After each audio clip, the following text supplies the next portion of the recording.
Hi, hello everyone. So welcome in a session 8 of deduction head जिसमें आज हम PF के रिगार्ड्स में ही देखेंगे पीएफ विड्रॉल प्रोसेस.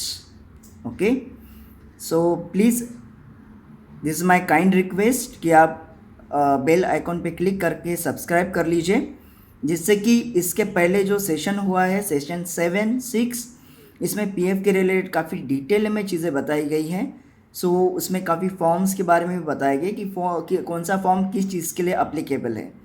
सो वो चीज़ें आपके लिए काफ़ी इंपॉर्टेंट हो जाएगी. So please session 7 and session 6 भी देख लीजिए. उसके अलावा काफ़ी earning heads and deduction heads के बारे में मैंने सेशंस बनाए हुए हैं, उनको भी प्लीज़ देख लीजिए और सब्सक्राइब कर लीजिए, बिकॉज आपको इसके बारे में ऑटोमेटिक नोटिफिकेशन आएगा. इसके बाद जो भी अपकमिंग सेशंस रहेंगे उसके वीडियोस आपको ऑटोमेटिक इसमें यूट्यूब में दिखेंगे, रिफ्लेक्ट हो जाएंगे.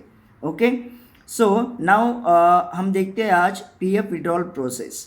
अब पीएफ विड्रॉल प्रोसेस में आप देख सकते हैं कि ये गवर्नमेंट वेबसाइट है जिसमें कि आपको डिफरेंट क्लेम फॉर्म्स दिए गए हैं.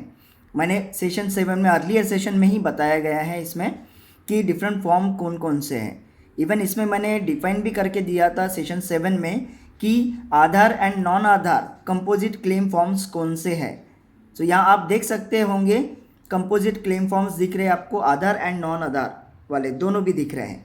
ओके, सो इसका डिफरेंस मैं वापस थोड़ा सा आपको जस्ट ब्रशअप कर देता हूँ कि आधार एंड नॉन आधार में डिफरेंस क्या रहेगा. कि सेशन 7 आप देखोगे तो डेफिनेटली उसमें पूरा डिटेलिंग दिया हुआ है एंड टू एंड मैंने करके इसके बारे में, कंपोजिट क्लेम फॉर्म्स के बारे में. सो आधार सपोज आपका लिंकअप होता है तो डायरेक्टली आप आपका पीएफ का विड्रॉल प्रोसेस सबमिट कर सकते हो ईपीएफओ ऑफिस में, फिजिकली हो और या फिर ऑनलाइन. बट सपोज आपका आधार लिंक नहीं है तो उस केस में आपको आपके एम्प्लॉयर से पूरा फॉर्म भर के उस पर उनका स्टैम्प साइन लेके सबमिट करना होता है ईपीएफओ ऑफिस में. सो उसके अकॉर्डेंस देन आधार लिंकअप किया जाता है आपके यूएन एंड पीएफ नंबर से, एंड देन आप पीएफ के लिए विड्रॉल प्रोसेस के लिए एलिजिबल होते हो. Okay, so please be careful on this part कि आपका आधार लिंक होना चाहिए. एंड इसके अलावा भी मैंने बताए थे कि केवाईसी में कौन कौन से फॉर्म आते हैं, जो सेशन 7 में आपको पूरे डिटेलिंग में मिल जाएगा. सो इस सेशन में भी मैंने थोड़ा फार कवर अप किया है इन चीज़ों को, तो वो भी देख लेते हैं. ओके, सो अभी देख सकते हैं, अभी यहाँ इस स्क्रीन में आपका यूएन डिटेल मांगा गया है, मेंबर आई डिटेल या फिर Aadhaar card, PAN card, name, date of birth. Suppose आपको कोई ऑथराइजेशन पिन जनरेट करना है तो ये फिलअप डिटेल कंपलसरी है, आपको इसमें देना होता है detailing, and then you can generate the authorisation pin. Okay, जो भी प्रोसेसिंग आपको करनी है. अभी इसमें क्या होता है, you have to just enter your UAN number and password. अब यूएन नंबर तो आपके पास रहता ही है और पीएफ नंबर भी रहता है अकाउंट का. तो यूएन नंबर एंड पासवर्ड जब आप एंटर करते हो तो you can enter into the portal, जिसमें कि आपका पूरा डिटेलिंग मिलेगा, आपको पासबुक मिलेगा, आपका केवाईसी डिटेल मिलेगा, आपके अदर डिटेल्स भी उसमें पूरे मिल जाएंगे आपको. सपोज किसी केस में आपको पासवर्ड नहीं याद तो उस केस में फॉरगॉट पासवर्ड का ऑप्शन रहता है, जिस पर क्लिक करके आप यूएन का डिटेल वगैरह दे के आपको फिर ओटीपी आएगा. अब ये ओटीपी जो आएगा वो आएगा आपके रजिस्टर्ड आधार कार्ड पे जो मोबाइल नंबर है उस पर ही आएगा. आप कोई दूसरा मोबाइल नंबर रजिस्टर नहीं कर सकते. इसलिए मैंने कहा था आधार लिंकअप होना बहुत ज़रूरी है पीएफ अकाउंट के साथ. सपोज आपको कोई भी विड्रॉल प्रोसेस या फिर इसके अलावा कोई भी प्रोसेस जहाँ ओटीपी रिक्वायर्ड है उसमें आधार लिंकअप होना ज़रूरी है. सो जैसे आप एंटर हो जाते हो तो आपको ये स्क्रीन दिखेगा, जिसमें कि home view, account detail, online services दिए हैं, केवाईसी फॉर्म का डिटेल दिया हुआ है. जैसे मैंने केवाईसी का जिक्र किया था इसके पहले. सो केवाईसी में क्या होता है, जैसे मैंने कहा था कि आधार कार्ड आपको तो लिंक करना ही करना है बाय डिफ़ॉल्ट, पर इसमें उसके अलावा pan card, bank detail, passport का, ड्राइविंग लाइसेंस का, election card and ration card, यही भी डिटेल सपोज आपके पास अवेलेबल डिटेल्स है तो ये भी डिटेल्स आपको इसमें फिलअप करने होते हैं डॉक्यूमेंट नंबर के साथ. इवन द नेम ऑफ पर डॉक्यूमेंट क्या है आपका, आईएफएससी कोड क्या है बैंक के लिए, और एक्सपायरी डेट्स क्या है for passport and driving licence. तो इसमें आपको पूरा डिटेलिंग देना पड़ता है जिससे कि केवाईसी आपका पूरी तरह फुलफिल हो एंड जो भी प्रोसेस आप करें उसमें कोई भी रुकावट ना आए इसके लिए। सो अभी वंस आप केवाईसी प्रोसेस कर लेते हो एंड पूरी चीज़ें आपकी फुलफिल होती है देन आप क्लेम कर सकते हो फॉर्म 31। सो इसके पहले सेशन में मैंने सेशन 7 में काफ़ी डिफरेंट फॉर्म्स के बारे में आपको बताया हुआ है। फॉर्म 31 किस चीज़ के लिए यूज़ हो रहा है, फॉर्म 10 किस चीज़ के लिए यूज़ हो रहा है, फॉर्म 19 किस चीज़ के लिए यूज़ हो रहा है, इवन फॉर्म 51 किस चीज़ के लिए यूज़ हो रहा है। फॉर्म 51 इसके लिए है सपोज इन केस आप पास हो जाते हो because of some other reason, तो उस केस में आपके जो भी फैमिली मेम्बर्स हैं वो पीएफ विड्रॉ कर सकते हैं, पर उनके लिए फॉर्म डिफरेंट होता है फॉर विड्रॉल प्रोसेस के लिए। तो इसलिए मैं कह रहा हूँ आपको बार बार कि प्लीज़ सेशन 7 देखिए, उसमें काफ़ी डिटेलिंग चीज़ मैंने पीएफ रूल्स एंड सर्विसेज के बारे में पूरा डिटेल में बताया हुआ है, जिसमें कि पूरे फॉर्म्स भी उनके डिटेल्स के साथ कवर किए गए हैं। सो जब आप क्लेम फॉर्म 31 पे क्लिक करते हो तो वहाँ फॉर्म ओपन हो जाता है जिसको आपको पूरा डिटेल में फिल करना होता है। ओके, इसका प्रिंट लेके and then you have to upload again. So इसमें क्या होता है, आपको पीडीएफ के फॉर्म में इसका अटैचमेंट जनरेट होगा। तो इसमें आप देख सकते हो ये फॉर्म 31 है जिसमें कि एम्प्लॉय प्रोविडेंट फंड स्कीम दी है 1952 का है ये, जिसमें कि नेम ऑफ द मेंबर आपको मेंशन करना है, आपके फादर है, फिर सपोज कोई मैरिड है तो हस्बैंड का नाम आएगा, इवन आपका इस्टेब्लिशमेंट या फिर कंपनी का नाम आएगा, इसमें डिटेलिंग आएगा। एंड यहाँ देख सकते हैं अकाउंट नंबर आ रहा है, प्लस इसमें आपको एक्चुअल जो भी विड्रॉ पीएफ होने वाला है उसमें पीएफ के साथ monthly basic wages and DA आपका कितना है, इसमें आपको महंगाई भत्ता वगैरह जो बोलते हैं डीए को, उसका आपको टोटलिंग यहाँ मिलता है। अभी जैसे कि इसके पहले सेशंस में मैंने डीए के बारे में, डीए रन्स अलाउंस के बारे में पूरा डिटेल में बताया हुआ है, प्लीज़ आप वो सेशन देख लीजिए।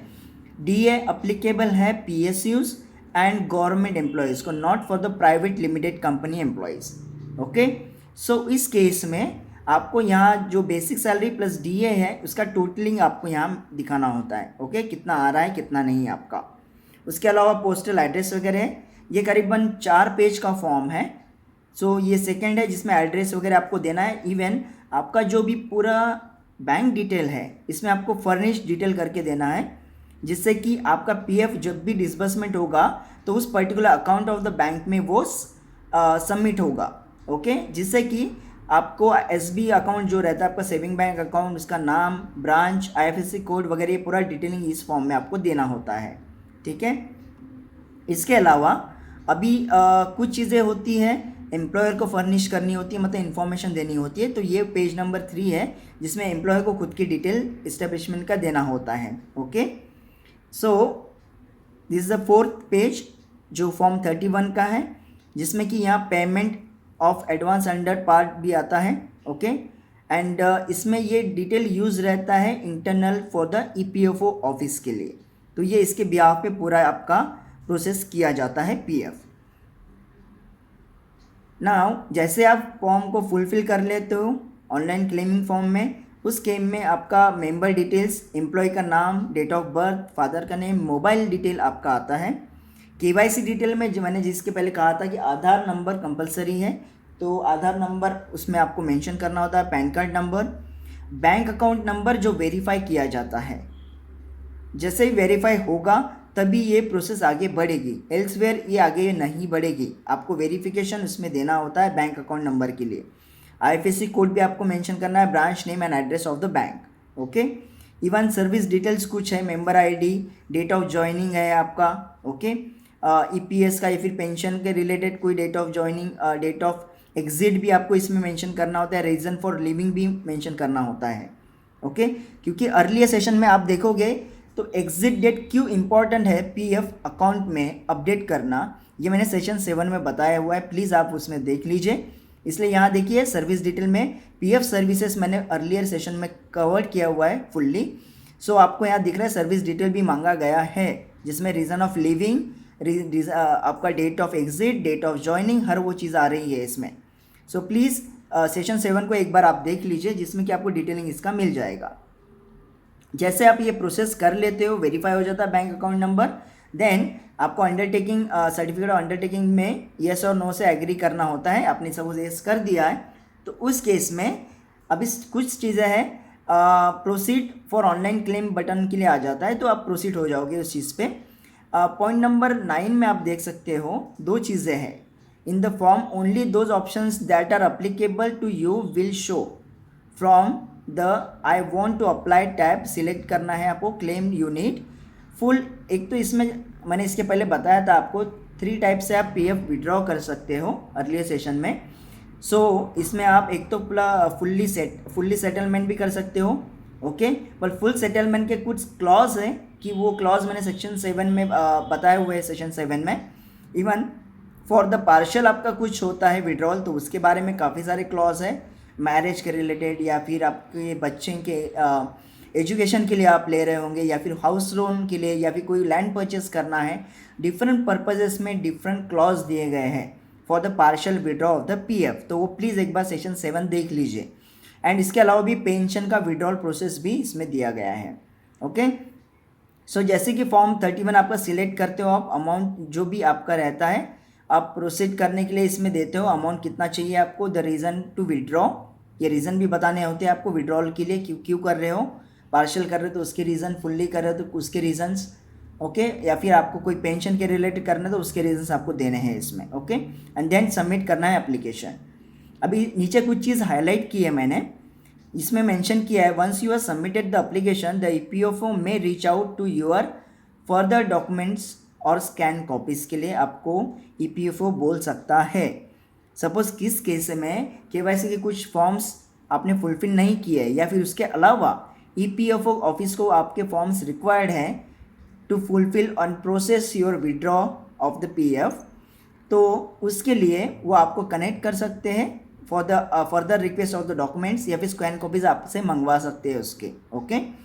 एंड जो भी ये प्रोसेस चल रहा है आपका, ओके, एंटायर प्रोसेस जो भी चलेगा इंक्लूडिंग वेरिफिकेशन एंड अप्रूवल, इसको अप टू 20 डेज लग सकते हैं, ओके। कम भी लग सकते हैं, कभी ज़्यादा भी लग सकते हैं, डिपेंड्स कि कहाँ ये प्रोसेस, किस ब्रांच में ये प्रोसेस हो रहा है, ओके, किस लोकेशन पे ये प्रोसेस हो रहा है, उसके अकॉर्डेंस ये पूरा प्रोसेसिंग के लिए मिनिमम 20 डेज़ के नियर बाई ये लोग लेते हैं for processing your PS withdrawal process, okay.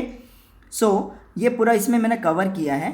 Even इसके पहले का सेशन 7 आप प्लीज़ देख लीजिए एंड सब्सक्राइब कर लीजिए, जिससे कि आपको इसके बाद के जो भी सेशंस आएंगे या फिर अर्लियर सेशंस, जो इंपॉर्टेंट सेशंस मैंने ऑलरेडी कवर्ड किए हुए हैं, उसका डिटेलिंग आपको इस पर मिल जाएगा। प्लीज़ बेल आइकन पे क्लिक कर लीजिए एंड सब्सक्राइब कर लीजिए, जिससे कि आपको इसका नोटिफिकेशन आएगा। एंड इसके बाद हम लेंगे सेशन PF ग्रीवेंस का, जो सबसे इम्पॉर्टेंट है, जिसमें कि maximum employees all over the India, okay, all over the India are facing the problem. उनके कभी कभार UN नंबर एक्टिवेट नहीं रहता है या फिर अर्लियर कंपनी का UN नंबर PF नंबर अलग है, करंट कंपनी का अलग है, ओके। काफ़ी सारे सर्कमस्टांसेस एंड सिनेरियोज आ जाते हैं, उसमें PF ग्रीवेंस आपको हेल्प करेगा।